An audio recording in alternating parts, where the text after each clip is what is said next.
어머니의 문을 처음 열고 나왔다는데 굉장히 의미가 있습니다. 그 문 열고 나오려고 얼마나 힘들었는지. 그래서 성경은 장자를 굉장히 높이 평가합니다. 그래서 장자에게는 어떤 신성한 권위를 주고요, 아버지의 대를 이어가고 혈통을 이어갈 수 있는 그런 축복을 받게 되는 거예요. 그 중에 이 장자에게 주는 복이 아주 놀라운 복이 있는데, 이 신명기 21장 17절에 보면 정확하게 이 장자에게 주는 복이 있습니다. 읽어보도록 하죠. 반드시 그 미움을 받는 자의 아들을 장자로 인정하여 자기의 소유에서 그에게는 두 몫을 줄 것이니 그는 자기의 기력의 시작이라. 장자의 권리가 그에게 있습니다. 이 앞에 부분에 있는 내용이 있는데 무슨 내용이냐면, 그렇게 하라는 건 아닌데, 그때 당시 사람들이 부패해가지고 뭘 했냐면 아내를 2명을 뒀어요. 지금 아내 2명 두라는 얘기 아니에요. 사람들이 타락해서 그런 거예요. 아내를 2명을 뒀는데 이쪽 아내는 아주 이뻐, 마음이 가는 거야. 근데 이쪽의 아내는 마음이 안 가, 미워. 그런데 이게 아이를 낳는데 미운 아내에게서 먼저 아들이 난 거야, 큰 아들이. 그리고 나중에 내가 좋아하는 아들한테 둘째가 났어. 그러니까 이 남편이 자기가 미워하는 아내에게서 난 아들을 장자로 여기지 않고 내가 좋아하는 여자에게서는 아들을 찾아있는데 장자로 여기지, 그렇게 하지 말라는 얘기야. 내가 아무리 미워한다는 할지라도 순서라는 게 있어서 내가 미워하는 아내에게서 장자를 얻었다면 그 장자에게 아무리 미워도 두 몫을 거기에 넘겨주고 장자의 권리를 거기다 주어라는 겁니다. 그래서 장자는 미워하느냐 좋아하느냐 이런 거 따지지 않고 무조건 두 몫의 복을 받는 거예요. 옆 사람이 축복 한번 해요. 장자의 복을 꼭 받으세요. 이게 제가요, 어릴 때부터 장자가 아니잖아요. 제가 막내잖아요. 항상 불만이었어, 성경 보다가. 나는 장자의 복을 받고 싶어. 왜 또 그런 생각을 했는지 몰라요. 청소년기예요. 나는 장자의 복을 받고 싶은데 장자가 아니란 말이에요. 그러다가 막 기도를 하고 이거 도대체 다시 어머니 뱃속에 다 들어가려고 해가지고 내가 먼저 나올 수도 없는 문제고 이러는데 저한테 하나님이 주신 그 어떤 감동이 있었어요. 뭐냐면 영적 장자의 복을 받으면 어떻겠느냐. 혈통적으로는 순서적으로 뭐 큰아들 둘째 뭐 삼남 사남 이렇게 나오지만 이게 영적으로 생각하게 되면 이게 뒤바뀌더라고. 그리고 보니까 성경이 보니까 이게 뒤바뀌어 있더라는 거예요. 여러분 설교에서 아시죠? 그러니까 여러분 장자로 태어나신 분 아멘. 몇 분 계시죠? 그 다음에 나머지 뭐 차자, 삼자, 사자로 태어나신 분 아멘. 큰 딸로 태어나신 분 아멘. 둘째, 셋째, 넷째, 다섯째, 여섯째로 태어나신 분 아멘. 좋았어, 좋아요. 그러니까 여기서 잘 보셔야 돼요. 이제 큰아들로 태어나고 맏딸로 태어나면 내가 장자요, 내가 장녀요, 하나님이 두 몫의 복을 받겠으니까 내가 지켜야지, 이걸 해야 돼. 아셨죠? 그 다음에 뭐 차자, 차녀, 뭐 삼녀, 사녀, 뭐 나한테 태어난 사람 어떻게 해야 돼요? 이걸 엎어치기 한번 해서 영적 장자의 복을 주옵소서 해야 돼. 할렐루야. 이게 내 방법이에요 지금. 그러니까 이미 혈통적으로 장자로 태어나신 분들은 장자의 복을 받고 거기다 또 엎으면 뭘 줘요? 영적인 장자의 복도 받으셔야 돼요. 근데 어차피 사자로 태어나고 삼자로 태어나신 분이 이거 못 받고, 그러니까 어떻게 해야 돼? 하나님 어떻게 해든지 내가 영적 장자의 복을 받게 해주십시오. 두 몫의 복을 받게 해주십시오. 그래서 제목을 제가요, 둘째도 괜찮아 했습니다. 옆 사람한테 둘째도 괜찮아요. 왜? 둘째에게도 셋째에게도 영적인 장자의 복은 있단 말이에요. 아마 제가 장자였다면 둘째도 괜찮아 얘기 안 했을 거야. 첫째만 괜찮아 막 이랬을 텐데 제가 장자가 안 되다 보니까 이걸 순서를 바꿔놔야 되잖아 어떻게든지. 그래서 제가 설교 작년 제가 11월 달에 설교 준비하면서 제목 잡으면서 둘째도 괜찮아 저한테 한 얘기예요. 셋째도 괜찮아 한번 엎어치기 한번 하면 돼. 뭘로? 영적 장자의 복을. 마지들 시험 들지 말아요. 여러분들 이거 다 복을 받아요. 맞이는 두 가지를 더 받을 수 있어. 혈통적으로 맞이지 영적 장자의 복을 두 손 다 거머쥘 수 있어. 근데 둘째는 이거 하나는 거머쥘 수 없는 거거든요. 영원히 거머쥘 수가 없어요. 그래서 성경이 보면요, 이것 때문에 막 엎치락뒤치락 했던 겁니다. 그 중에 이제 오늘 본문을 보면 네위라고 하는 사람이 나오는데, 여러분 그 야곱의 12명의 아들 중에 네위가 혹시 몇 번째 아들인 줄 아십니까? 몇 번째? 세 번째. 큰 아들은 루벤, 두 번째는 시므온, 세 번째 네위예요. 네위가 지금 뭘 맡았어요? 성직을 맡았단 말이에요. 큰 아들 아니에요. 둘째도 괜찮아. 이 집 큰 아들은 큰 사고 쳐가지고 버림을 받았어요. 옆 사람들 사고 치지 마세요. 시작. 다시 한번 앞뒤 보내기, 사고 치지 마세요. 누벤이 사고 쳤잖아요. 그래가지고 장다권이 박탈됐어. 우리 마지들, 장녀, 장남들 사고 치지 마세요. 아까는 나 장녀요, 장자 하신 분들 얘기해요. 사고 치지 마세요. 사고 치면 큰일 나요. 뒤집어 엎어지는 거예요. 그나마 받은 놈도 사고를 쳐가지고 말이에요. 이게 장자권이 박탈됐잖아요. 내 셋째 아들이 있었어요. 네위. 네위의 아들이 3명이 있습니다. 오늘 본문에 나오죠. 혹시 여러분 1절을 보셨나요? 누구 나와요? 게르손. 여기 게르손을 잘 보셔야 돼요. 그 소에다가 미음을 바치면 모세의 아들이 돼요. 그러나 니은을 바치면 네위의 큰 아들이 되는 거예요. 게르손, 니은손 하면 그 장자가 돼, 네위에. 그러나 게르솜 하면, 미음솜 하면은 모세의 아들이 되는 거예요. 그 발음을 잘 하셔야 돼요. 게르손.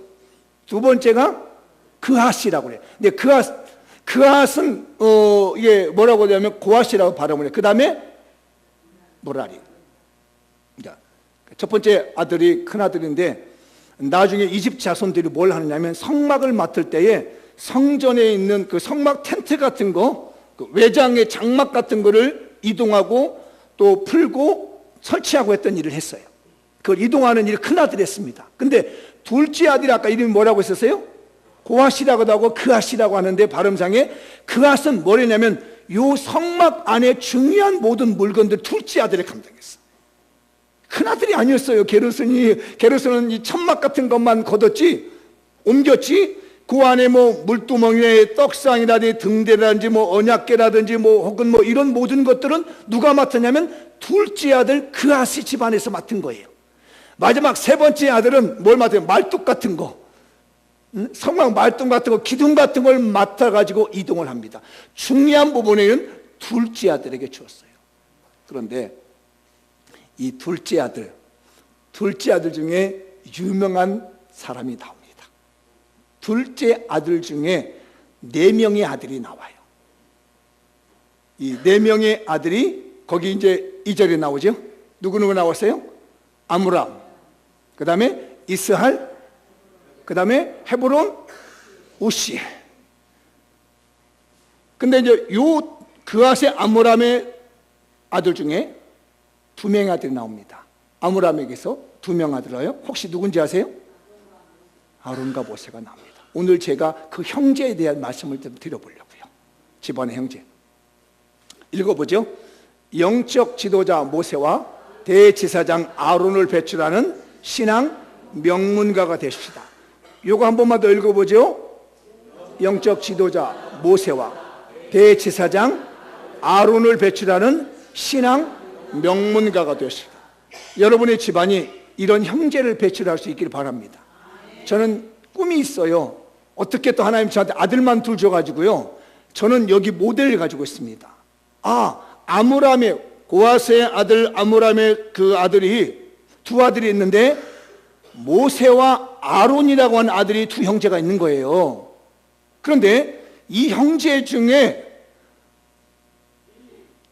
아론은 제사장으로 쓰임받고요, 모세는요 하나님의 사람으로 영도자로 쓰임받아요. 2 형제가 힘을 모아가지고 이스라엘 백성들 40년 동안 인도하는 역할을 하더라고요. 제가 이걸 보다가 이 아들 좋네, 우리 아들도 이렇게 만들어야 되겠네. 2 자매가 있는 분들, 뭐 형제 자매가 있는 분들 2 사람을 모세와 아론처럼 키우게 해달라고 기도하십시다. 신앙의 명문가를 만듭시다. 그래서요, 아론은 이제 소개를 합니다. 읽어보죠. 오늘 그 역대상 23장 13절인데요. 아므람의 아들들은 아론과 모세이니 아론은 그 자손들과 함께 구별되어 몸을 성결하게 하여 영원토록 심히 거룩한 자가 되어 여호와 번영하고 섬기며 영원토록 그 이름으로 축복하게 됩니다. 이 아론이 큰아들로서 축복권을 가지고요, 그 집안들을 축복해 준 축복권을 가졌습니다. 그래서요, 출애굽기는 아론보다 모세를 앞세웁니다. 그런데 이 역대기는요, 모세를 앞세우는 것이 아니라 아론을 앞세워요. 왜냐하면 역대기가 꿈꾸고 있는 세상은 제사장적 나라를 꿈을 꾸거든요. 하나님이 다스리는 나라를 꿈을 꾸기 때문에 모세보다 아론을 앞세워요. 그런데 출애굽기는 모세를 아론보다 더 앞세웁니다. 왜? 이스라엘 백성들 이끌어 가야 되기 때문에 모세 중심의 성경이 출애굽기는 기록되고 있어요. 근데 역대기는 누가 인도했느냐가 아니라 이 백성에게 누가 축복을 해주느냐. 그래서 마지막에 그 이름으로 축복하게 되었니라는 것은 축복권이 누가 있어서 있느냐, 그게 바로 장자가 가지고 있는 축복권으로 이스라엘 백성에 축복하여 이 나라를 하나님이 다스리는 제사장 나라를 만들자라는 꿈을 꿨기 때문에 여기 역대기에서는요, 아론을 앞세웠어요. 아론이 뭘 해줬다고요? 축복해 준 사람. 그 다음 절 보면은요, 읽어보죠. 하나님의 사람 모세의 아들들은 이렇게 나와요. 하나님의 사람이라고 합니다. 아까는 아론은 축복해 주는 사람을 얘기했는데 여기는 하나님의 사람이라고 얘기를 해요. 그러니까 철저하게 하나님의 손에 붙들려 가지고 이스라엘 백성들 이끌어준 사람이 있는데 그 사람이 바로 아므람의 아들 두 번째 아들은 모세였다. 여러분의 집안의 아들들이, 여러분의 집안의 가족들이, 자녀들이 하나님께 이렇게 쓰임받기를 축복합니다. 두 형제가 마음이 맞았습니다. 그런데 모세가 하나님께 부름을 받아가지고요, 가서 기적을 행하고 바로에게 가라 하니까 뭐라 하는 모세가, 나 못 가겠는데요, 나 말을 잘 할 줄 몰라요. 그래? 그러면 내가 사람 하나 붙여주지. 니네 형 붙여줄게. 너 혼자 하지 마. 너 힘들잖아. 그러면 내가 말 잘하는 네 형이 있는데 내가 너를 그 형에게 붙여줄게 라고 해가지고 형을 붙여줍니다. 나이가 3살 형이에요. 읽어볼까요? 출애굽기 7장 7절인데요 그들이 바로에게 말할 때에 모세는 80세 했고 아론은 83세 했다. 여기 보세요. 아까 말씀드렸잖아요. 출애굽기 누구를 먼저 앞세웠다고요? 모세요. 역대기는 누구를 앞세워요? 아론을 먼저 앞세워요. 그게 생각하는 게 좀 틀려서 그래요. 하나님이 모세도 앞세워주셨다가 아론도 앞세워주셨다가 하나님께서 큰아들 앞세워주셨다가 하나도 둘째도 괜찮아 주셨다가 하나님이 또 큰딸 이끌어 주셨다가 둘째도 괜찮아 막내도 괜찮아 하나님이 주거니 받거니 하면서 하나님의 나라를 세워가는 인재를 만들고 있다는 것이에요. 그래서 혼자 힘드니까 너 형제가 같이 한번 이 백성 이끌어 보느라 해서 그때 이 모세가 형을 만나고 힘을 얻어가지고요 40년 동안 광야를 이끌어내기 시작합니다. 형제가 연합하니까 얼마나 좋아요. 우리 교회도 영적인 가족이니까 서로 연합해서 잘합시다. 옆 사람에게 우리 아론과 모세처럼 잘 지내자 시작. 그런데 좋은 일만 있는 게 아니다고 형제가 있으니까 이렇게 잘 되는 줄 알았어요 모세하고 아론이. 근데 어느 날 그 모세가 이드로의 딸 시보라를 아내로 얻었는데 어느 날 이제 죽었어요. 그래가지고 구수 요즘 이디오피아에 있는 한 여인을 하나 얻었습니다. 그래가지고 이방 여자를 아내로 받았더니 요 누나하고 형이 뒤에서 막 비방하는 것이 저거 뭐 어디 이방이자 이상한데 얻어가지고 산다고 막 비방을 하는 거예요. 아니 금방 그리 잘 지내던 형제들도 무슨 일이 터지니까 막 형제간에 비방하고 싸고 난리가 났습니다. 하나님이 그걸 듣고 있다가 괘씸한 거라. 야 너희들 나와 너희들 성마에서 떠들어 나와 나왔는데 미리암이 문둥병이 걸린 거잖아요. 왜 아론이 잘못했는데 왜 아론에게 하지 않았을까? 아론은 제사장이기 때문에 아론이 이 나병에 걸리게 되면 제사를 인도하지 못하잖아요. 그러니까 그 대신 미리암 네가 대신 벌 받아 해가지고 미리암이 나병에 걸렸던 거예요. 읽어볼까요? 모세가 구스 여자를 취하였더니 그 구스 여자를 취하였으므로 미리암과 아론이 모세를 비방하지. 그런데 아론도 또 잘했느냐? 아론이 또 이 미리암도 잘못했지만 아론이 엄청난 잘못을 했습니다. 모세가 40일 동안 금식기도 할 때 뭐 했어요? 송아지, 금송아지 만들어놓고 이게 우리 신이다 하더라면 누가 앞장서서? 형이. 동생은 지금 40일 금식기도 한다고 죽을 통 살도 기도하고 있는데 형이 만들어가지고 사람들 배신해가지고 말이야, 야, 금송아지가 우리 만들어냈다, 여기서부터 내일은 축일이니까 내일 나와서 다리에서 경배하자고 있단 말이에요, 이 형이. 그래서 형제가 같이 살다 보면 좋은 일도 있고 나쁜 일도 있지만, 그러나 하나님은 이 형제를 통해서 뭘 하셨어요? 이스라엘 백성들을 구원하셨습니다. 여러분의 집안의 형제들이 싸우기도 하고 나쁘기도 할 수 있습니다. 그러나 하나님은 여러분의 형제를 통해서, 여러분의 가족을 통해서 하나님의 나라를 세우기를 바라며 예수 그리스도의 십자가의 복음을 증거하는 증거자의 삶을 살기를 축원합니다. 그런 가문을 만들어야 돼요. 그런 집안을 만들어야 됩니다. 옆 사람의 신앙 명문가 만듭시다. 신앙 인재 배출하십시다. 두 형제가 얼마나 마음에 잘 맞았는지 몰라요. 그리고 결국은 모세는 모압 평지에서 죽게 되고, 형이 먼저 죽죠. 호르산 꼭대기에 올라가서 아론이 죽게 됩니다. 그래서 그 아들 엘르아살에게 제사장권을 넘겨주게 되는 거거든요. 형제가 얼마나 40년 동안 잘 지냈는지 몰라요. 죽는 그날까지 얼마나 잘 지냈는지 모릅니다. 우리가 그런 형제를 만들어내는 교회가 되십시다. 그런데 제가 그렇게 이제 성경에서 우리 형제가, 우리 큰아들, 둘째 아들 이렇게 잘 지냈으면 좋겠다 하는데, 우리 대한민국의 선교 역사에 보면은 유명한 형제가 있습니다. 여러분 혹시 언더우드라고 하는 그 선교사님 이름 들어보셨나요? 언더우드. 근데요, 그 언더우드, 그 호레이스라고 하는 언더우드가 우리 선교사님이에요. 1885년 4월 5일 날 인천 제물포항이 있죠.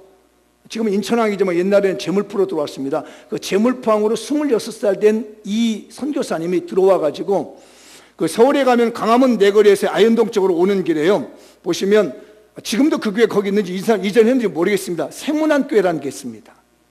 지금도 있는지 모르겠어요. 그 교회를, 최초의 장로교회 교회를 이 언더우드 목사님이 세운 거예요. 그리고 연세대학교 아시죠? 연세대학교 세브란스 병원. 원래 연세대라는 말, 연희 전문대와 세브란스 하면 합쳐서 연세대가 된 거 아시죠? 그 땅 부지도 이 선교사님이 제공한 겁니다. 20만 평을요. 근데 이게 신기한 일이 벌어진 게 말이에요. 이 26살짜리 동생이, 미국, 원래 이분들이 영국 사람들이에요. 영국인데 미국으로 이주해가지고 우리나라 들어왔는데요. 굉장히 어려운 시기였거든요, 우리나라 그때요. 들어와서 동생이 선교사로 왔는데, 형은 뭐 하는 사람이냐면은 잉크 사업가였어요. 어느 날 타자기를 만드는 특허권을 얻어냅니다. 동생이 선교사로 나갔는데, 그러니까 예전에 있던 타자기는 이렇게 치면 무슨 내용인지 몰랐다고 그래요. 근데 옛날에 여러분 타자 쳐보셨죠? 타자를 치면 앞에 글씨가 나오죠. 아시나요? 그거 언더우드 형 존 언더우드가 개발한 겁니다. 그래서 그 언더우드 타자기라고 그래, 그거요. 동생이 선교사로 나가 있는데 선교 지원을 해주면 뭐가 필요해요? 선교 헌금이 필요하잖아요. 그러니까 하나님께서 미국에 있는 형, 맏형, 그 제일 큰 형인 존 언더우드에게 지혜를 주셔가지고 인류 역사를 바꿀 수 있는 타자기를 개발하게 만드신 거예요. 그리고 특허권을 준 겁니다. 2차 세계대전은 이분들이, 이건 지금 연세대의 기록에 나오는 내용들입니다. 칼빈총도 만들어서 무기도 팔았답니다. 그래서요, 한국에 있는 이 선교사님이 여기에 선교팀이 들어오는데 의사 한 분이 필요하다는 거예요. 근데 의사 한 분이 선교사로 와야 되는데 비용이 많이 들어가잖아요, 의사가요. 그래서 동생 형님한테 편지를 보냈습니다. 형님, 여기에 의사 한 분이 한국에 들어와야 되는데 비용이 필요합니다. 그랬더니 그래, 내가 전액 다 될 테니까 그 의사분 선교하시면 모셔가라. 아멘 좀 해주시면 어디 돈, 아멘 할 수 있는 시간을 놓쳤구나. 너무 깊이 빠져가지고. 이제 알았어. 내가 20년 만에 깨달았네, 그거를.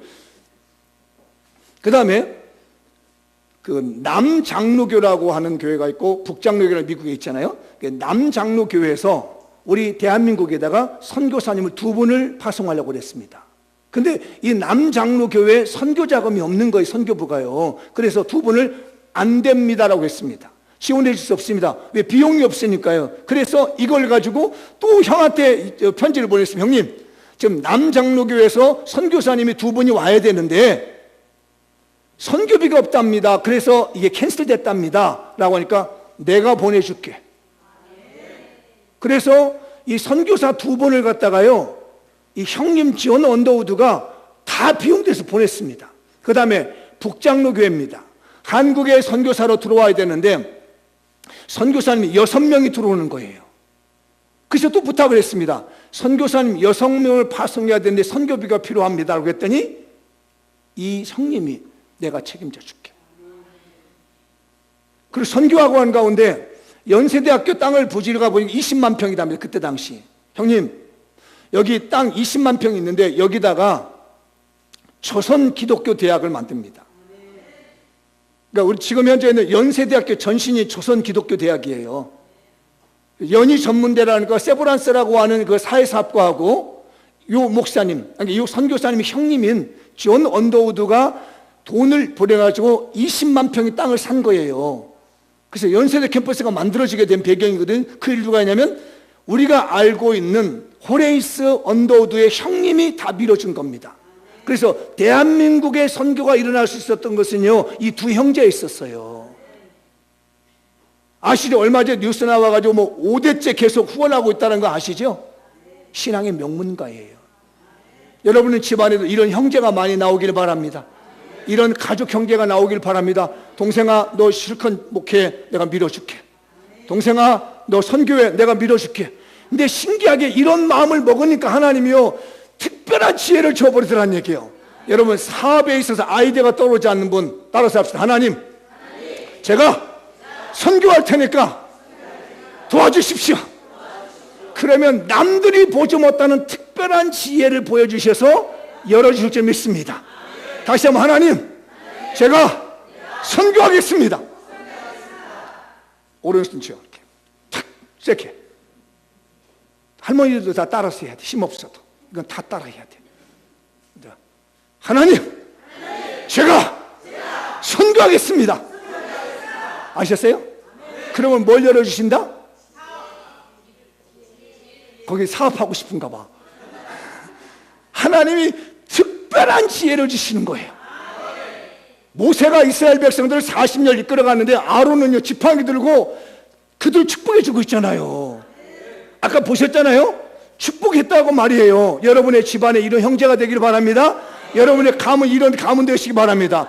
누군가는 주의를 손실하는데 뒤에서 보내주고 후원해주고 펌프질 해주는 거야. 재물 펌프를 해주는 거야. 그래서요, 성경에 유명한 말씀이 하나 있습니다. 제가 처음에 이 전도서를 읽다 무슨 말인가 했는데 나중에 깨달았어요. 한번 읽어볼까요? 11장 1절 2절 시작. 너는 내 떡을 물 위에 던져라. 여러 날 후에 도로 찾으리라. 7배개나 8배개나 나눠줄지 무슨 재앙이 땅에 임할는지 네가 알지 못함이니라. 제가 성경을 뭐, 아니 하나님, 떡을 왜 물에다 던져요? 이거 사람 줘야지. 아, 그래요? 우리 집사님, 떡을 사람 줘야 왜 물에다 던져? 그런데 뭐라고 하냐면 여러 날 후에 도로 찾는데요. 말이 안 되는 얘기예요, 이게요. 아니, 물에다가 떡을 던졌는데 어떻게 찾아?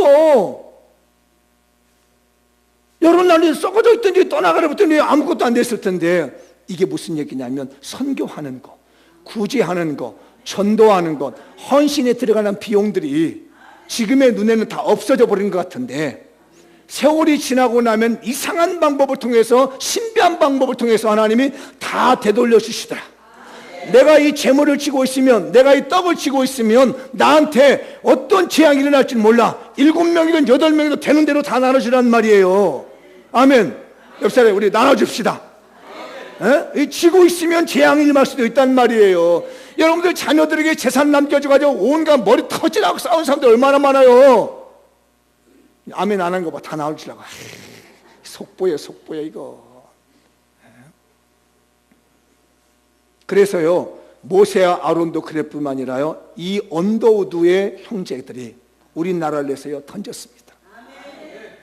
우리 대한민국을 위해서 던졌더니요, 대한민국이 도로 찾는데 어마어마하게 벌어졌잖아요. 그죠? 7이든 여럿이든 있는 재산 나가서 다 나눠줬더니 그거를 기점으로 해 우리 한국 장로교가 얼마나 또 컸어요. 우리 대한민국들은요, 잊지 말아야 됩니다. 선교사들이 베푼 이 은혜를 잊어버리면 안 돼요. 선교사를 통해서 하나님 베푼 이 대한민국의 은혜를 절대 잊어버리면 안 되고요. 우리도 어떻게 하자? 떡을 그냥 던져. 어디다가? 아무 성과 없을 것 같은 무리에다 던지는 거라. 선교하는데, 전도하는데, 구제하는데, 봉사하는데, 헌신하는데 나한테 아무런 도움이 될 것이 않아. 안 그래? 우리 선교사님한테 선교 부시는데 나한테 무슨 도움이 돼? 그런데 하나님이 어느 날 돌아와서 보면 나도 모르는 사이에 다 채워주십시오. 옆 사람이 권해요. 우리 떡을 물에다 던져봅시다. 이 말씀을 이해한 사람은 정말 영적인 지식이 깊은 분이야. 이제. 떡을 물에다 막 던져. 여러 날 후에 다시 걷는다고 하잖아요. 누가 걷을지 모르지만 하여튼 걷어내고 7이든 8이든 나눠줘라. 지고 있으면 재앙이 많으니까 선교해라. 우리 그런 형제 만드십시다. 우리 그런 집안 만드십시다. 신앙의 명문가인 거지요. 하나만 더 보죠. 읽어보실까요? 시작. 새로운 시대를 열게 했던 영적 지도자 사무엘을 배출하는 신앙의 명문가. 사무엘도 네이지파 사람이고 아시죠? 다른 지파입니다. 오늘 성경 맞추기 읽고 시간이 많이 가서 이 부분만 넘어가면서 읽어볼게만 할게요. 자, 이제 고라 자손, 고핫 자손, 엘가나, 사무엘의 계보를 한번 볼게요. 사무엘이 레위 지파 사람입니다. 둘째 아들 고핫의 후손들이에요. 읽어보죠. 그아색에서 난 자는 곧 그 아들은 아미나답이요. 이 사람이 아까 이스라엘이라는 사람이 아미나답이 이스라엘이라는 또 다른 이름을 갖다 아미나답이에요. 그 다음에 그의 아들은 고라 나옵니다. 이 고라가 하나님 반역했던 사람이, 이 설교는 제가 몇 주에 다시 할게요. 이 고라에 대한 설교는 무셀레마라고 하는 사람을 설교할 때 다시 다루기로 하고 이 부분에 넘어갈게요. 그의 아들은 아시리요, 그의 아들은 엘리압이요, 그의 아들은 여로함이요, 그의 아들은 엘가나니라. 엘가나 많이 들어보셨죠? 네, 그 다음에 또 볼게요. 자, 사무엘의 아들들은 맏아들 요엘이요, 다음은, 그러니까 엘가나의 아들이 누구라고? 사무엘이라는 얘기예요. 이 내용이 사무엘상에 나와요. 읽어보죠. 에브라임 산지 나바다 소이빔에 에브라임 사람 엘가나라는 사람이 있었으니, 여기 에브라임 사람이란 말은 뭘 말하냐면은 레위인들은 자기의 땅이 없었기 때문에 여기저기 돌아다니며 살았습니다. 그런데 이 엘가나라고 하는 사람이 돌아다니다가 에브라임 지역에 자리를 정착했다는 말이에요. 에브라임 지파 사람이 아니라 에브라임 지파 내에 있는 그 지역에서 정착한 레위인의 후손이 있는데 그게 엘가나라는 사람입니다. 깨달으셨나요? 엘가라는 사람이 있었으니 그는 여로함의 아들이요, 엘루의 손자요, 도우의 중손이요, 습의 현손이다. 그에게 두 아내가 있었으니 하나는, 한 사람의 이름은 한나요, 한 사람의 이름은 분인나라. 분인나에게는 자석이 있었고 한나에게는 자식이 없었더라. 그 다음에 한나가 임신하여 때가 이름에 아들을 낳아 사무엘이라 이름하였던 이는 내가 여호와께서 그를 구원하셨더미라 합니다. 그래서 이 집안에 고핫 자손, 둘째 아들 집안에서요, 게르손이 아닌 레위의 둘째 아들인 이 고핫 자손을 통해 가지고 말이에요, 이스라엘 자손을 통해 가지고 고라를 통해 가지고 엘가나를 통해 가지고 사무엘이 태어나는 거예요. 맏아들 아니었거든요. 큰아들 아니었는데 하나님께서는 사무엘을 쓰시고자 하셔서 하나님께서 둘째도 괜찮다. 영적인 축복이라는 것이 꼭 큰아들만 받는 것이 아니라 둘째도 괜찮고 셋째도 괜찮아. 단지 겸손하게 하나님을 따르려고 하는 사람, 주님의 나라는 열망을 갖는 사람, 이런 사람들이 있다면 그 집안을 들어 쓰겠다는 거예요. 둘째 아들도 괜찮아요, 큰아들도 괜찮아요. 내 열정에 하나님의 나라를 세우겠다는 사람, 내 열정에 선교하겠다고 하는 사람, 내 열정에 전도하겠다는 사람, 내 열정에 주님을 살겠다는 사람, 겸손하게 주님의 십자가 지겠다는 사람들이 있다면 하나님은 둘째도 괜찮다, 첫째도 괜찮다. 하나님은 그 감을 들여서서 명문가 만들 줄 믿습니다. 신앙의 인재 만들 줄 믿습니다. 여러분의 집안에서 사무엘이 배출되기를 바랍니다. 이 사무엘이 대단한 인물이에요. 역사를 바꾼 사람입니다. 성경을 보면요, 사무엘을 기점으로 해가지고 사사시대와 왕정시대로 바뀌는 거예요. 지금까지는 사무엘이 이전에는요 사사시대라고 하죠. 암흑기의 시절이었습니다. 그런데 사무엘이 나타나면서부터 서광이 비치기 시작하는 거예요. 빛이 비치기 시작하더니 왕이 다스리는 나라가 되는 거예요. 신학에서도요 이 사무엘을 기점에서 달라지는 게 있습니다. 뭐냐면 사무엘 이전에 하나님께서 계시하는 방법은요 하나님이 직접 나타났다고 해서 현현이라고 합니다. 하나님이 직접 나타나서 계시해 줬어요. 근데 사무엘이 선지자로 등용되면서부터 어떤 일을 보냐면은 예언이라는 방식을 통해 가지고 하나님이 계시해 주는 거예요. 선지자를 통해서 하나님이 말씀해 주셨다는 말입니다. 역사를 바꾼 거예요. 우리 성도들의 집안에서 대한민국의 역사를 바꿀 수 있는 인재가 나오길 바랍니다. 세계 선교 역사를 바꿀 수 있는 인재가 나오길 바랍니다. 우리 집안에서 사무엘 같은 영적인 지도자, 그런 집안들이 될 줄 믿습니다. 저는 이를 위해서 매일같이 철야기도 하고 있습니다.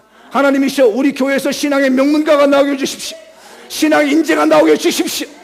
우리에게서 모세와 아론과 같이 협력하여 마음을 봐야 하나님 나라를 신하게 해주시고 예수님의 십자가의 복음을 전하게 하시고, 사무엘에게 하나님께서 영적 지도권을 주셔서 광명을 비치게 한 것처럼 우리 교회 성도들과 청년들과 젊은이를 통해서 이 나라의 서광을 비춰줄 수 있는, 세계 민족의 서광을 비춰줄 수 있는 그런 인재가 나올 줄 믿습니다. 저는 확신하고 있습니다. 신앙의 명문가가 우리 교회에서 분명히 나타나야 믿습니다. 마무리를 한번 지어보도록 하겠습니다. 시작. 장미연교회가 비록 알아주지 않는 이름 없는 가문이라 할지라도 모세와 아론처럼 가족 형제가 물심양면으로 합력하여 십자가의 복음을 증거하는 신앙 명문가가 되십시다. 우리 교회 작은 교회라고 합니다. 알아주지 않습니다. 누구도 말하면 박래서 목사 알아주지 않습니다. 장미연교회 알아주지 않습니다. 괜찮습니다. 우리가 하나의 형제가 되고 영적 가족이 돼서 물심양면으로 헌신한다면 우리 교회에서 십자가의 복음을 위한 헌신자가 나올 것이고, 십자가에 대한 전달자가 나올 것이고, 신앙의 명문가와 신앙 인재가 분명히 우리 교회와 여러분의 가문에서 나오리라고 했습니다. 마지막 마무리 하나 더 읽겠습니다. 장미연교회가 영적 함께를 이끌어갔던 사무엘같이 십자가 복음으로 세상을 밝히는 영적 지도자를 배출하는 신앙 명문가가 되십시다. 저는 꿈을 품었습니다. 어린 시절부터 이 신앙 명문가의 꿈을 품었고요, 신앙 인재의 꿈을 품고 하나하나 나가고 있습니다. 분명히 빛을 비춰줄 수 있는, 십자가의 복음을 비춰줄 수 있는 명문가의 집안이 나올 것이고, 인재가 여러분의 가정의 삶에 나타나길 주님의 이름으로 축복합니다. 다 같이 일어나셔서 오늘 말씀 붙들고 기도하겠습니다. 성령 하나님이시여, 우리에게 모세와 아론 같은 신앙의 인재와 사무엘 같은 신앙의 인재가 배출되게 해주시고 신앙의 명문가가 되길 원합나이다. 주여, 우리가 둘째도 괜찮고 셋째도 괜찮고 하나님 나라의 복음에 대한 열정을 가지고 십자가의 복음에 대한 열정을 갖는다면 우리 주님이 쓰실 줄 믿사오니 이에 힘을 얻게 주옵소서. 주님, 우리 교회에서 신앙의 명문가가 나오게 하시고 신앙의 인재와 모세 아론과 사무엘 같은 인재가 배출되게 주옵소서. 예수님의 이름으로 기도합니다. 아멘. 3장 찬송 드리고 축도 예배를 마치겠습니다. 성부 성자와 성령